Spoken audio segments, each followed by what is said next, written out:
ফুটানি, এ ছেলে বিবাহিত হলেও কিন্তু এর প্রচুর টাকা আছে, যাও মেয়েকে নিয়ে এসো। অলক্ষী, না আমি বিয়ে করব না। অলক্ষী, বিয়ে করবি না মানে তোর ইচ্ছে দিন মতো, তোর বাবা যা বলবে তাই হবে। থাক থাক, ও বিয়ে করবে না বলছে যখন, এটা হলেই চলবে। আরে কি বলছো, এটা আমার বউ, তোমার শাওরি হবে। বলছিলাম কি জমিটা ভাগে চাষ করলে হতো না? আরে আরে সাউরির করে বসে, এদিকে এদিকে চেয়ার। আরে তুমি ব্যস্ত হচ্ছ কেন, আমার মেয়েই রাজি হয়ে যাবে। ফুটানি, যাও তো মেয়েকে নিয়ে এসো।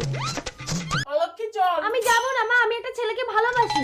তাহলে যে 5 লাখ টাকা ধার নিয়েছিলেন 5 দিনের মধ্যে দিয়ে দেবেন, চলি। আমার 14 গোষ্ঠীর বাপ, তুই বস, আমি বলছি মেয়েকে। এই অলক্ষী, সরি, তোমার লাগলো? অলক্ষী চল, তুই এক্ষুনি ওই ছেলেকে বিয়ে করবি। না, কিছু একটা করতে হবে, নাহলে অলক্ষীকে আমি পাবো না। না আমি এই অন্ধ ছেলেকে বিয়ে করব না। আমি অন্ধ না, আমি সব দেখতে পাই, দেখবে? रुको जरा। আমার নাম কাটালাইট, আমি সব দেখতে পাই। বাবা কাটালাইট, তুমি আমার দিকে দেখছো কেন? আমার মুখটা আপনার দিকে ঘোরানো, কিন্তু হেডলাইটটা অন্যদিকে বাঁকানো। আরে টেরা মাল। কিছু বলছেন? পছন্দ না হলে